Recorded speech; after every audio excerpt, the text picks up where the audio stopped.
Now see, in last lecture में हम लोग ने 6 फॉर्मूले डिराइव किए थे। सबसे पहले differential equation of SHM, d² upon dt² equal to -ω²x। Number 2, expression for acceleration a equal to -ω²x, velocity v equal to ±ω√a² x², displacement x is equal to ±a sin of ωt plus phi. Case 1, when particle starts from mean position, then x is equal to a sin ωt. Case 2, when particle starts from extreme position, x is equal to ±a cos ωt. एक बार फिर बहुत important है, differential equation d² upon dt² is equal to -ω²x, acceleration a equal to -ω²x, velocity v equal to ±ω√a² x², displacement a sin of ωt plus alpha. Case 1, when particle starts from mean position, x equal to ±a sin ωt. If particle starts from extreme position, x is equal to ±ω cos of x equal to ±a cos of ωt. यहां तक हमने इसके पहले पढ़ा था। अभी we will थोड़ा सा और आगे बढ़ेंगे। ये जो आपका लास्ट में एक वर्ड था ωt+5, इसको बोलते हैं फेज। आप नॉर्मल लैंग्वेज के अंदर जैसे फॉर एग्जांपल cos थीटा है तो थीटा क्या होता है? एंगल। थीटा क्या होता है? एंगल। वैसे ही सिंपल हार्मोनिक मोशन में जो cos के बाद में जो थीटा आएगा उस थीटा को हम लोग बोलेंगे फेज। क्या बोलेंगे? Phase angle. I hope you got it. We can use the word phase angle और we can also say phase of SHM। क्या बोलेंगे? Phase of SHM। I repeat, देखो मैंने कहा था कि सर्कुलर मोशन और linear SHM they are related, क्योंकि the time taken by the particle to complete 1 UCM is same as the time taken by the particle to complete 1 SHM। तो दोनों का टाइम पीरियड सेम है। थोड़ा सा याद रखना कि SHM में जो पार्टिकल है will move along the straight path, जबकि UCM के अंदर particle will move along the circumference of the circle. अभी ये जो वर्ड है ωt+5, इसको बोलते हैं फेज। ये आप क्या बोलते हैं? ωt+5 क्या होता है? फेज होता है। तो उसको आप रिलेशन कैसे करेंगे? फॉर एग्जाम्पल मैं आपको हल्का सा एक्सप्लेन करता हूँ, इसके बाद वापस आपको डिटेल में भी आपके आगे एक्सप्लेन करेंगे। फॉर एग्जाम्पल ये आपका मीन पोजीशन था, तो ये आपका मीन पोजीशन है। जब सर्कल में पार्टिकल यहां से यहां जाएगा, एंगल मेड इज π/2 मतलब 90 डिग्री। तो इसमें भी क्या होगा? जब पार्टिकल यहां से यहां पे जाएगा तो फेज चेंजेस बाय π/2। जब पार्टिकल यहां से आएगा, एंगल मेड इज 180 डिग्री। तो जब पार्टिकल वापस यहां से जाके यहां आएगा तो फेज चेंजेस बाय π। यहां पे एंगल होगा 3π/2। तो पार्टिकल यहां पे गया, वापस यहां पर आया, यहां पे गया तो 3π/2। और जब वापस अपनी जगह पे आ गया तो इट इज 2π। और ये भी पार्टिकल जब अपनी जगह पे आ गया तो वापस कितना हो गया? 2π। ये बात आपको याद रखनी है, वेरी वेरी इंपॉर्टेंट। मतलब जैसे यहाँ पे हम लोग सर्कल में कैसे बोलेंगे कि पार्टिकल 1 UCM कब कंप्लीट करता है? जब पार्टिकल यहां से शुरू करेगा और पूरा चक्कर लगाने के बाद में वापस उसी जगह पे आएगा, it completes 1 UCM।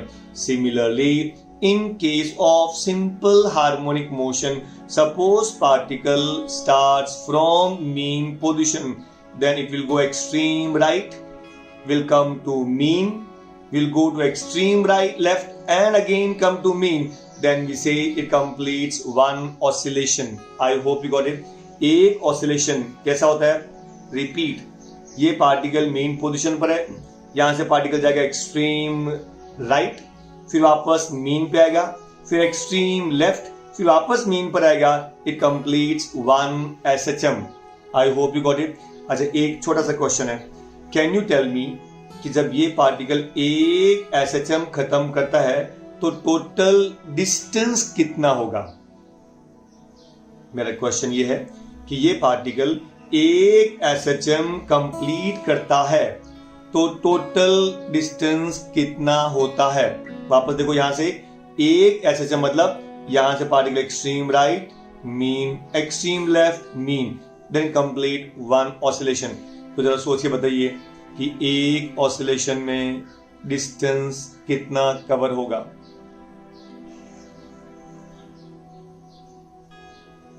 I hope you girls आपने गैस किया रहेगा. देखिए, ये आपका एम्पलीट्यूड है, maximum displacement of the particle from the mean position. यहां से यहां तक डिस्टेंस कितना हुआ? ए, फिर वापस plus A plus A plus A, it is 4a. I hope you got it. So point number 1, distance covered during one SHM is 4a. Is that clear? Point number 2, what is the displacement during one oscillation? Displacement का मतलब क्या होता है? Shortest distance between initial position and final position. Shortest distance between initial position and final position, उसको बोलेंगे displacement. तो आप देखिए, पार्टिकल शुरू कहां से हुआ था? मेन पोजीशन O से, एक्सट्रीम राइट गया, वापस मीन पे आया, वापस एक्सट्रीम लेफ्ट गया और मीन पर आया. जब वो वापस मीन पर आया उस समय टोटल डिस्प्लेसमेंट विल बी 0. आप देखेंगे कि शुरू कहां से हुआ था? इसी पोजीशन पे. आफ्टर कंप्लीटिंग वन SHM वापस पार्टिकल कहां पर आया? सेम पोजीशन पे. That clearly means that starting position वही है, एंड पोजीशन वही है. That means the displacement is 0. अभी हमने 2 पॉइंट डिस्कस किया है. Number 1, during one SHM the distance covered is 4a. During one SHM, displacement is 0. I hope you got it. पक्का? अब आगे चलेंगे.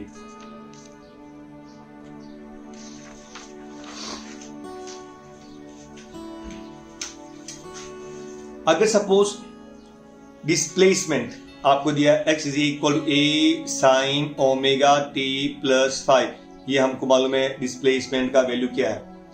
तो वैसे तो आपको वेलोसिटी का वैल्यू मालूम है, velocity v equal to plus minus omega root of a square minus x square. लेकिन यहाँ पे अगर डिस्प्लेसमेंट ये है तो वेलोसिटी क्या होगा? तो how to find velocity? Velocity is defined as rate of change of displacement. Velocity is defined as rate of change of displacement. याद आया? So can we say v equal to dx by dt, मतलब d by dt of x. x का value यहाँ पे आप substitute करो. So d by dt of a sine of omega t plus 5, ये था आपका डिस्प्लेसमेंट का वैल्यू. अब हम करेंगे डिफरेंशिएट इसको. वैसे आपने मैथ्स में पढ़ा रहेगा डेरिवेटिव्स यानी differentiation. Very simple. Number 1, rule number 1, constant to be taken out. तो इसमें एम्पलीट्यूड है. मैंने बोला व्हाट्स एम्पलीट्यूड? Maximum displacement. वो कभी चेंज हो सकता है. किसी भी SHM के लिए एम्पलीट्यूड एक फिक्स क्वांटिटी है, उससे आगे वो नहीं जाएगा, and therefore amplitude is constant. So a constant है, उसका डेरिवेटिव नहीं हो सकता, उसको आपको पहले बाहर निकालना पड़ेगा. तो आपने ये a है वो आपने बाहर निकाल लिया. Is that clear? अब आपको डेरिवेटिव लेना है omega t plus 5. For example derivative इसको आप थीटा मानो पूरा. क्या मानेंगे? थीटा. अगर ये पूरा थीटा है तो साइन थीटा का derivative cos theta. I hope you got it. Sine theta का डेरिवेटिव कॉस थीटा. तो देखो ये वापस कॉस थीटा ये हो गया. लेकिन अभी जैसे t का कोएफिशिएंट कितना है? ओमेगा. तो अगर इसको आप डिफरेंशिएट करेंगे ना तो साइन ऑफ थीटा का cos theta into d by dt of omega t. I repeat, d by dt of omega t will be omega and therefore ये omega भी वापस बाहर आएगा. तो क्या मिलेगा? a omega cos of omega t plus phi. I repeat, कैसे इसका डिफरेंशिएशन लेंगे? सबसे पहले velocity is defined as rate of change of displacement equal to d by dt of, ये आपका डिस्प्लेसमेंट का वैल्यू हमने लिख दिया. रूल नंबर 1, जो कांस्टेंट है पहले वो बाहर लेंगे, a को हमने ले लिया बाहर. अभी इसका, क्योंकि इसका डिफरेंशिएशन नहीं हो सकता, अभी बाकी बचा sine omega T plus five. इसको आप थीटा मानो तो ये हो गया आपका साइन थीटा. तो derivative of sine theta is cos theta. ये भी हो गया. अब ये ओमेगा कहां से आया? ध्यान दीजिए, डेरिवेटिव ऑफ साइन थीटा हो गया. फिर एक बार वापस होता है D by D T of omega T. D by D T of omega T, इसका मतलब डी ओमेगा, समझना, D by D T of omega T. तो ओमेगा कांस्टेंट है, बाहर ले लिया, पीछे क्या बचेगा? D T by D T will get cancel, मतलब पीछे ओमेगा बच गया. I repeat, derivative of omega t is omega, क्योंकि आप उसको टी से डिफरेंशिएट कर रहे हैं. सो अगर आप टी वेरिएबल है तो omega is constant because omega is angular frequency. एक बार जो उसका आपने स्पीड फिक्स कर दिया तो वो स्पीड चेंज नहीं हो सकता. सो एंगुलर फ्रीक्वेंसी हमेशा कांस्टेंट रहता है in case of linear SHM के अंदर भी और यूनिफॉर्म सर्कुलर मोशन में भी, क्योंकि दोनों का टाइम पीरियड सेम है, इसके लिए दोनों का ओमेगा भी सेम रहेगा. I hope you got it. आगे, so derivative of omega t is omega. ये ओमेगा बाहर आ गया, तो अभी आपका v का वैल्यू मिला a omega cos of omega t plus five. यहां तक आपको पूरा समझा? Very good. आगे चलते हैं. What is acceleration? Acceleration is defined as rate of change of velocity. Acceleration is defined as rate of change of velocity. d by D T of v का value आप इसमें सब्स्टिट्यूट करो. वापस rule number 1, जो constant है उनको बाहर ले लो. तो देखो a ओमेगा आपको बाहर लेना पड़ेगा, ये हमने a ओमेगा बाहर ले लिया. Is that clear? अब try to understand. Derivative of cos theta is minus sin theta. Derivative of cos theta is minus sin theta. तो ये माइनस sin इसका आ गया और cos थीटा का ये हो गया आपका sin theta. Is that clear? तो आपको माइनस भी मिल गया, a ओमेगा मिल गया और sin. अब ये स्क्वायर वाला a और ओमेगा कहां से आया? यहां से. एक बार फिर आपको उसको डिफरेंशिएट करना पड़ेगा. Derivative of omega t is omega, क्योंकि ओमेगा बाहर आ जाएगा, फिर ये वाला ओमेगा ये आ गया, इसीलिए ओमेगा स्क्वायर है. वापस देखिए एक्सेलरेशन, हमको इसका डिफरेंशिएशन लेना है. सबसे पहले a ओमेगा कांस्टेंट है, हमने इन पूरे में से a ओमेगा वाला बाहर आ गया. फिर derivative of cos omega T plus five will be minus, ये माइनस भी समझ में आ गया. इन उसका डेरिवेटिव हो गया sine omega T plus five. दूसरी बात, एक बार फिर derivative of omega t is omega, ये आपका ओमेगा का, इसलिए ओमेगा स्क्वायर हो गया. और फाइव तो कांस्टेंट है, उसका डेरिवेटिव 0 होता है. तो अगर आप इस अंदर वाले पार्ट का डेरिवेटिव लेंगे तो D by D T of omega T plus five will be omega only, क्योंकि जब ये प्लस में है तो D by D T of omega t is omega and D by D T of five is 0. D by D T of five is 0, इसके लिए इसका derivative 0 होगा. I hope you got it. तो ये आपको मिला minus A omega square sine of omega T plus five. Got it? पक्का? Now see this. अभी maximum and minimum values of acceleration, velocity and displacement. अभी सबका मैक्सिमम और सबका मिनिमम वैल्यू निकालना है. एग्री? मैग्नीट्यूड फॉर्म में लिखे पहले a इक्वल टू, वैसे तो a equal to minus omega square होता है, लेकिन मैग्नीट्यूड फॉर्म के अंदर so a equal to omega square x. a equal to omega square x. इसका मतलब ओमेगा तो स्क्वायर तो कांस्टेंट है, तो a किस पे डिपेंड करेगा? डिस्प्लेसमेंट पे. a किस पे डिपेंड करेगा? डिस्प्लेसमेंट पे. अगर डिस्प्लेसमेंट मिनिमम तो a भी मिनिमम, डिस्प्लेसमेंट मैक्सिमम a भी मैक्सिमम. तो सबसे पहले मिनिमम वैल्यू ऑफ x कितना हो सकता है? 0. किसी भी चीज का मिनिमम वैल्यू कितना होता है? 0. तो कैन वी से मैग्नीट्यूड फॉर्म के अंदर है. सो इसका वैल्यू अगर आपने 0 लिखा, omega square into 0 will be 0, hence amplitude will be, acceleration will be 0. So minimum acceleration is 0. Minimum acceleration is 0.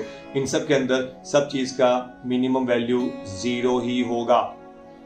अब चलते हैं मैक्सिमम वैल्यू. ये आपका फॉर्मूला है acceleration equal to omega square X. तो ये एक्सेलरेशन मैक्सिमम कब होगा? When displacement is maximum. मैंने आपसे कहा था कि एक्सेलरेशन डिपेंड्स अपॉन डिस्प्लेसमेंट, क्योंकि ओमेगा स्क्वायर तो कांस्टेंट है।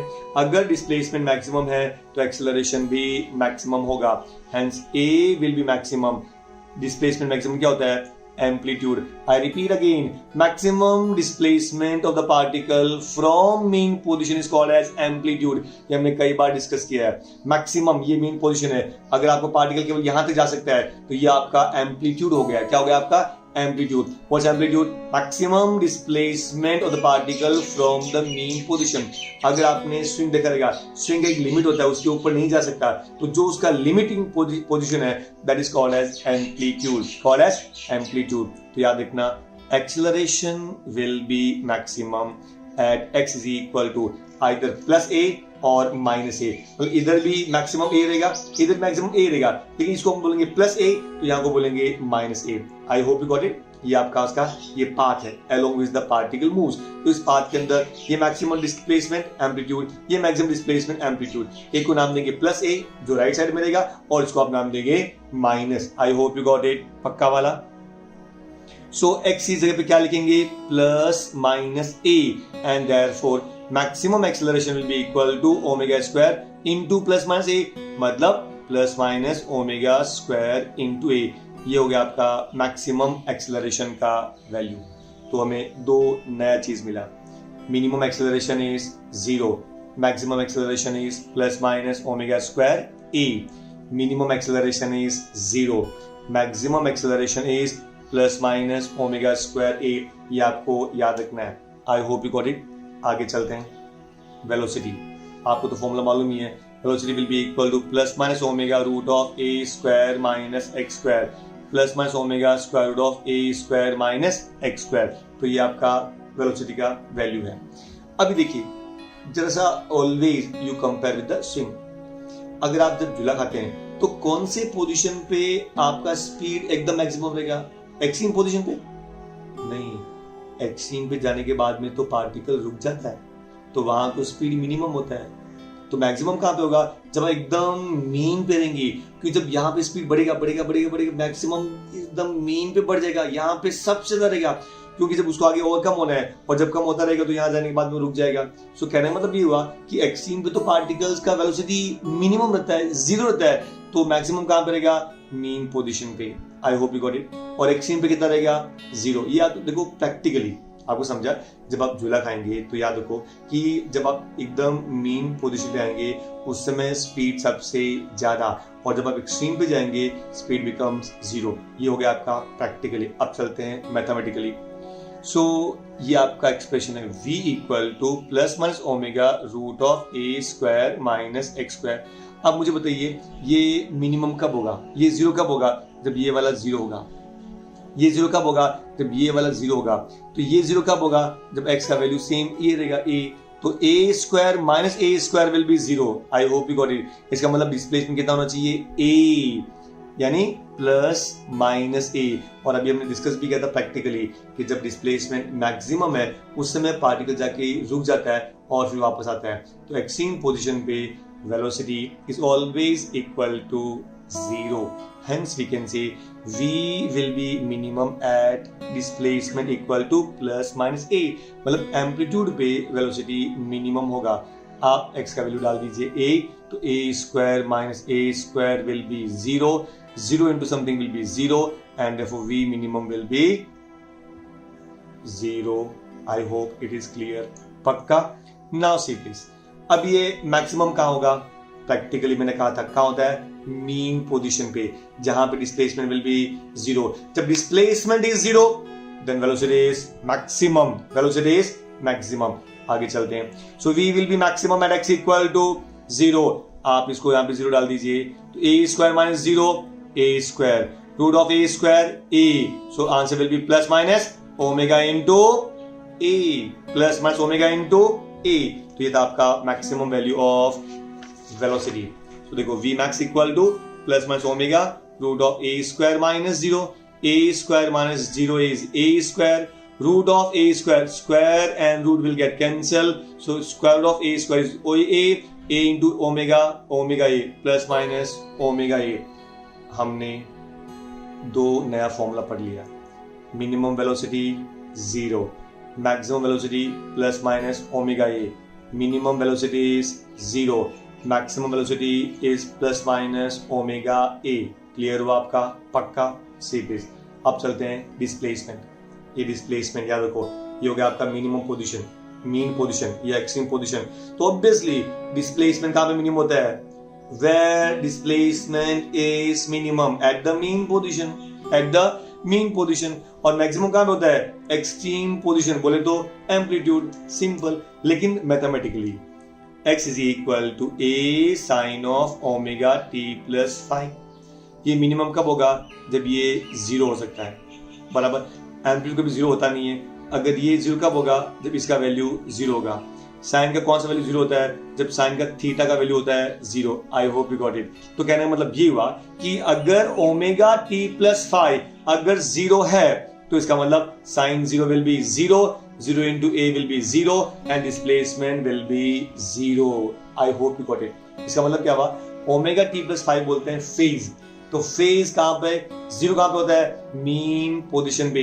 हमने डिस्कस किया भी था, आगे भी डिस्कस करेंगे कि फेज, मैंने कहा था, एक बार वापस देखो, यूनिफॉर्म सर्कुलर मोशन के अंदर जो एंगल होता है वो सिंपल हार्मोनिक मोशन के अंदर फेज होता है। I hope you got it. जैसे फॉर एग्जांपल अगर कोई पार्टिकल, आप उसको ऐसा कीजिए, प्लीज ट्राई टू अंडरस्टैंड। हम लोग आगे वैसे बहुत डिटेल में पढ़ने वाले हैं, लेकिन फिर भी एक बार मैं आपको बताता हूँ। मैं इसको आप कैसे कंपेयर करेंगे?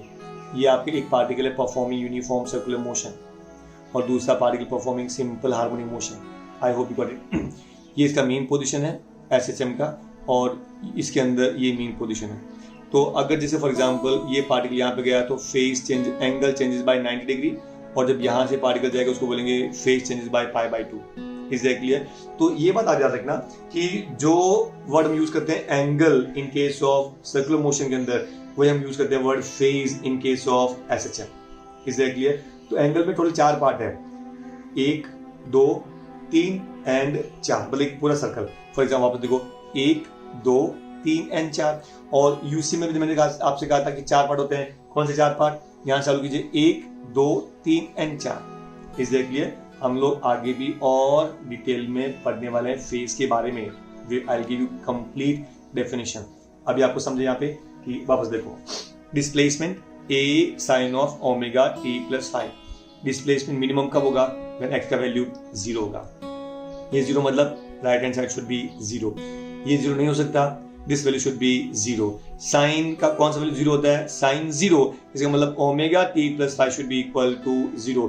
तो हम कंडीशन डाल सकते हैं, displacement will be minimum when omega T plus 5, मतलब जो phase should be 0, phase should be 0। और हमने डिस्कस किया भी था कि फेज 0 कब होता है? When particle is at minimum position, particle is at minimum position. तो sign 0 0, 0 into a is 0 and therefore minimum displacement is 0. I hope you got it. आगे, what is maximum displacement? Amplitude. What is maximum displacement? Amplitude. So displacement will be maximum. कब? ये maximum कब होगा? वापस देखो, जब ये वाला पार्ट maximum होता है। इन सब के अंदर maximum displacement क्या होता है? A।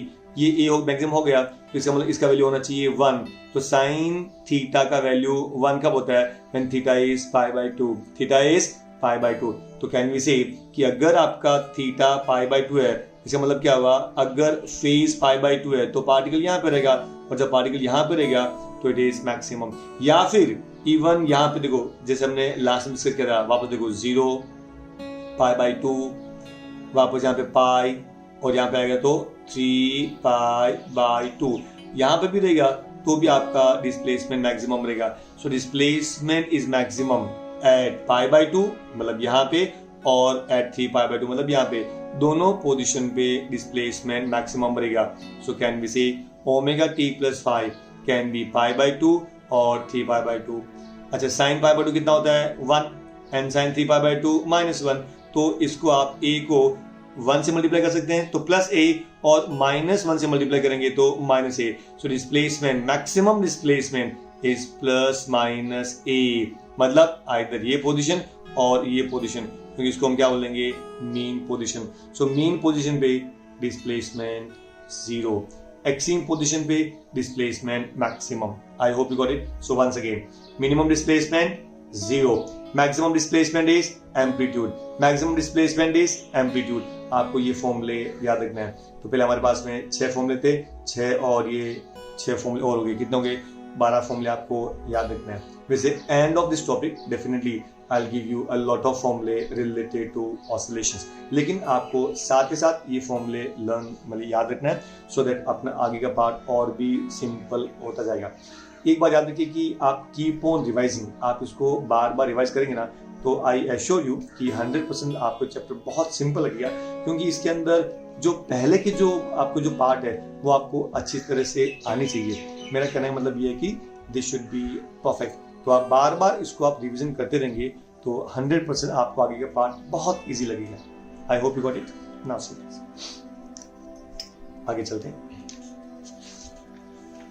अभी जैसे once again, what do you mean by amplitude, वापस आ गया। अभी यहां पे डिस्कस करेंगे वापस, what's amplitude, maximum displacement of the particle from mean position, maximum displacement of the particle from mean position। ये mean position है तो maximum displacement ये साइड में क्या होगा a, ये साइड में क्या होगा माइनस a, ये साइड में क्या होगा a, ये साइड में क्या होगा माइनस a, तो ये मैक्सिमम डिस्प्लेसमेंट हो गया। तो this is called as amplitude. I hope you got it. Maximum displacement of the particle from the mean position, maximum displacement of the particle from the mean position, ये mean position है। और remember always all the distances to be measured from mean position. इनमें ये बात आपको याद रखना है। कभी कभी आपको बोलेंगे, जैसे फॉर एग्जांपल ये आपका एम्पलीट्यूड 8 सेंटीमीटर है, एम्पलीट्यूड 8 सेंटीमीटर है। किसी ने ये बोल दिया कि कोई पार्टिकल है वो यहां से 6 सेंटीमीटर है, कोई भी पार्टिकल यहां से 6 है, तो डिस्प्लेसमेंट कितना हुआ 2 सेंटीमीटर। ऐसा क्यों? क्योंकि टोटल 8 है, यहां से 6 है, तो मीन से कितना हुआ 2। मैंने क्या बोला, all the displacement, I mean displacement always to be measured from mean position। Is that clear? ये बात आपको याद रखना है, बार बार आपको रिपीट करना है। इसके लिए बार बार आपको ये वीडियो देखना है, सब कुछ क्लियर रहेगा। एवरीथिंग आप हर, अगर आप suppose video if you see very keenly और एकदम बराबर विथ फुल कंसंट्रेशन से अगर आपने ये वीडियो देखा रहेगा या आप देखते रहेंगे, आपको कोई भी पॉइंट मिस नहीं होगा। I hope you got it. So ये हो गया आपका amplitude. Once again, maximum displacement of the particle from mean position is called as amplitude, called as amplitude, called as amplitude. Is that clear? पक्का? Now see what do you mean by period of SHM. सबसे पहले एकदम short, what do you mean by period of revolution of earth? The time taken by the particle to complete one revolution around the sun is called as period of revolution। मतलब एक full चक्कर ना। What is period of revolution? Time taken by the earth to complete one revolution around the sun is called as period of revolution। What do you mean by period of rotation? The time taken by the particle, time taken by the earth to complete one rotation on its axis is called as period of rotation। मतलब कोई भी चीज का एक full जब rotation रहेगा तो उसको हम बोलेंगे time period. Similarly what do you mean by period of SHM? अगर पार्टिकल यहाँ पर है, यहाँ से यहाँ तक जाएगा A, फिर वापस मीन पे, फिर वापस -A, फिर वापस A। हमने लास्ट टाइम अभी डिस्कस किया था कि distance travel is 4A, distance travel is 4A। तो 4A क्या होता है, यहां चालू कीजिए, A plus A plus A plus A हो गया 4A। तो पार्टिकल यहां से शुरू करेगा और वापस यहां पे आएगा, देन कंप्लीट वन ऑसिलेशन। एक थोड़ा सा नया पॉइंट, अगर पार्टिकल यहां पे शुरू किया तो ऑब्वियसली यहां चालू करो, distance A plus A plus A plus A, it is 4A। तो आप कहीं से भी शुरू करोगे, पार्टिकल वहीं पे आना चाहिए। Is that clear?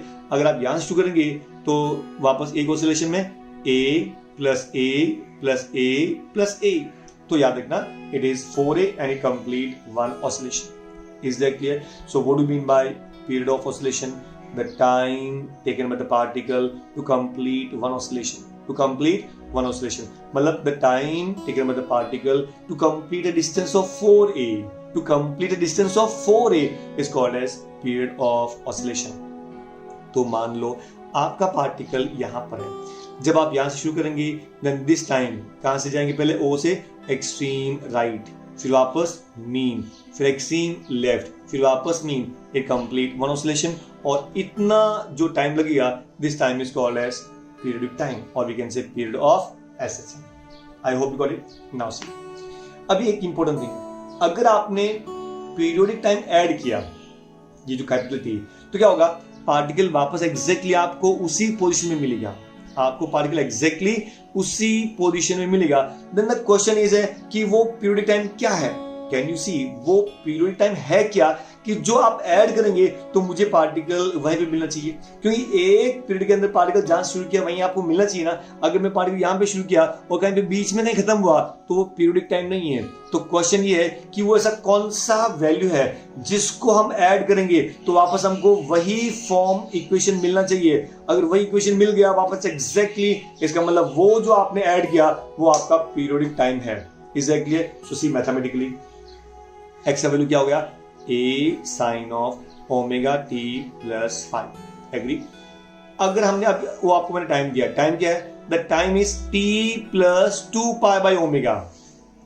टाइम क्या दिया है, t plus 2 pi by omega. ये टाइम है, वो कोई भी टाइम हो सकता है, तो इसको आपने t कर दिया प्लस 2 पाई बाई ओमेगा हमने ऐड कर दिया।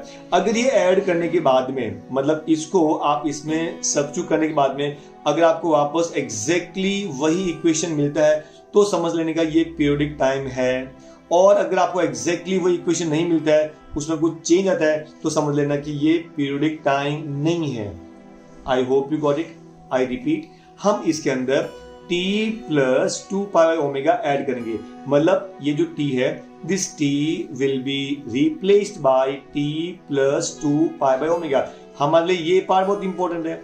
तो ये पार्ट ऐड करने के बाद में अगर पार्टिकल का इक्वेशन वापस सेम मिल जाता है, मतलब जहां पे हम लोग शुरू किया था वहीं पे पार्टिकल वापस मिलता है, तो can we say that is called as periodic time. मैंने आपसे पहले भी कहा था अगर हम मीन से शुरू करते हैं और वापस मीन पे आ गए, इसका मतलब वो टाइम क्या हुआ, periodic time.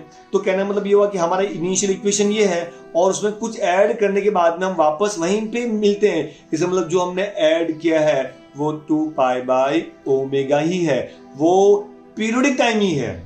I hope you got it. तो याद रखना हमने 2 पाई बाई ओमेगा ऐड किया है और अगर हम लोग वापस वहीं मिल जाएंगे तो समझ लेने का ये आपका पीरियोडिक टाइम है। क्लियर हुआ? चलो ऐड करो अभी। सो t will be replaced by t plus 2 pi by omega. तो ये आपका इक्वेशन था a साइन ओमेगा इनटू ये जो t है इसको आप रिप्लेस करो t plus 2 pi by omega plus 5 plus 5। Agree? a sine of ये आप ब्रैकेट को ओपन करना पड़ेगा, omega into t omega T plus omega into 2 pi by omega, omega omega cancel, पीछे 2 पाई बच गया प्लस 5। आई रिपीट, पहले आप ओमेगा को टी से मल्टीप्लाई करो फिर ओमेगा को इससे मल्टीप्लाई करना पड़ेगा। तो omega into t omega into 2 pi by omega, तो ओमेगा ओमेगा कैंसिल, क्या बच गया 2 pi. I hope you got it. Plus 5। अब आगे देखिए, ये 2 पाई को हम लेते हैं पहले, तो हमने क्या लिख दिया a sine 2 pi plus omega t plus 5। Agree? अब वापस याद करो formula, sine of 2 pi plus theta sine theta, sine of 2 pi plus theta हमेशा साइन थीटा, तो sine of 2 pi plus theta ये आपको थीटा था, सो क्या मिल गया a साइन ऑफ वापस theta omega t plus 5। I repeat, a sine 2 pi plus theta is a sign theta. तो वापस देखो ये इक्वेशन हमने यहां से शुरू किया था और वापस यहां पे खत्म किया, दोनों इक्वेशन आइडेंटिकल है। इसका मतलब हमने ऐड क्या किया, पीरियोडिक टाइम, क्योंकि पीरियोडिक टाइम ऐड करेंगे तो ही आप वापस उसी जगह पे मिलेंगे। एंड हेंस हमने क्या ऐड किया, पीरियोडिक टाइम। तो इसका मतलब हमारे लिए पीरियोडिक टाइम क्या हो गया, 2 pi by omega, hence capital T, जिसको बोलते हैं periodic time, nothing but what 2 pi by omega. Is that clear? वैसे मैथमेटिकली हम लोग यूनिफॉर्म सर्कुलर मोशन के अंदर ये प्रूव भी करेंगे कि t is equal to 2 pi by omega, t equal to 2 pi by omega. ये आपको फॉर्मूला याद रखना है, बहुत इंपॉर्टेंट है, बहुत इंपॉर्टेंट है। वैसे आप चाहो तो आप भी प्रूव कर सकते हैं अगर यूनिफॉर्म सर्कुलर मोशन हो गया तो, क्योंकि टाइम का फॉर्मूला क्या होता है, distance upon speed. Distance during one UCM is 2 pi r upon speed is v। V equal to R omega, R cancel, 2 pi R upon R omega, R cancel, 2 pi by omega. I hope it's clear. लेकिन यहाँ पे आपके लिए केवल formula याद रखिए, UCM के अंदर we will derive it and we will prove it.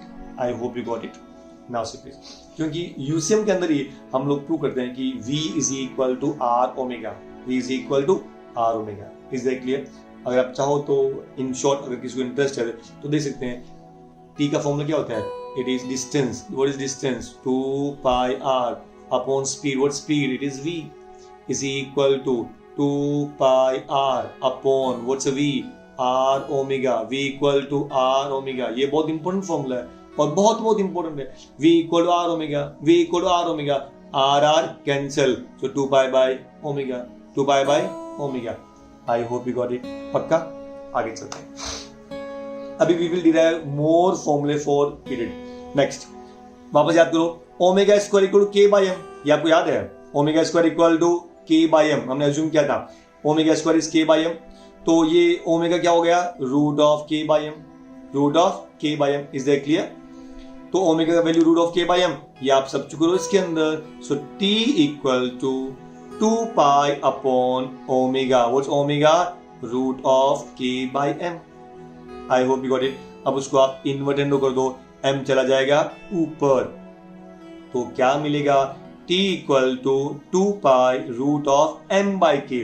ये भी आपको फॉर्मूला याद रखना है. T equal to 2 pi root of M by K. T equal to 2 pi root of M by K. I hope you got it. Okay, एक नया term याद रखेंगे आप. What is path length? What's a path length? ये पूरा path है, इसका length क्या रहेगा? ये इसका लेंथ रहेगा, मतलब यहां से यहां तक. So the distance between two extreme position is called as path length. क्या बोलेंगे? Path length.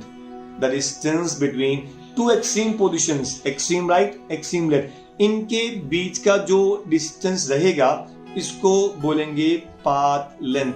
Hence path length is 2a. Path length is 2a. Is that clear? Distance covered during one oscillation is 4a. Path length is 2a. And displacement during one oscillation is 0. ये बातें आपको याद रखनी है. I hope it's clear. आगे चलते हैं. What do you mean by frequency of SHM? Frequency definition. Number of oscillations in 1 second. 1 second में आप कितनी बार ऑसिलेट करेंगे उसको बोलते हैं frequency. What's frequency of oscillation? Number of oscillations perform by the particle in 1 second, और we can say in unit time. Unit time मतलब 1 second. Number of oscillations perform by the particle performing SHM in 1 second is called as frequency of SHM. I repeat, frequency मतलब 1 second में कितनी बार oscillate करेंगे उसको बोलते हैं frequency. Number of oscillations perform by the particle in unit time is called as frequency. What's frequency? 1 by T. What's the frequency? 1 by T. Say equation number 1. I hope you got it. Now, F का formula 1 by T, equation 1. But what is capital T? 2 pi by omega. What's capital T? 2 pi by omega. So frequency क्या हो गया आपका? 1 upon capital T, और 2T का formula 2 pi by omega. ये आप omega जाएगा ऊपर, ओमेगा बाय 2 pi, क्योंकि F जो है वो T का रेसिप्रोकल. तो T का फॉर्मूला क्या था? 2 pi by omega. तो F क्या हो गया? उसका उल्टा, omega by 2 pi. F equal to omega by 2 pi. Is that clear? एक और फॉर्मूला आपको तो मालूम है, omega is root of K by M. Omega is root of K by M. तो F का फॉर्मूला क्या होगा? ओमेगा. ओमेगा मतलब root of K by M divide by 2 pi. Divide by 2 pi. This is a very important formula. F is equal to 1 by 2 pi root of K by M. ये formula आपको याद रखना है. F is equal to 1 by 2 pi root of K by M. I hope you got it. पक्का वाला, एकदम पक्का. Say please. अभी बीच में थोड़ा सा हम लोग 2 पार्ट इंट्रोड्यूस करते हैं. जो स्प्रिंग्स है, दे आर इन सीरीज और पैरेलल.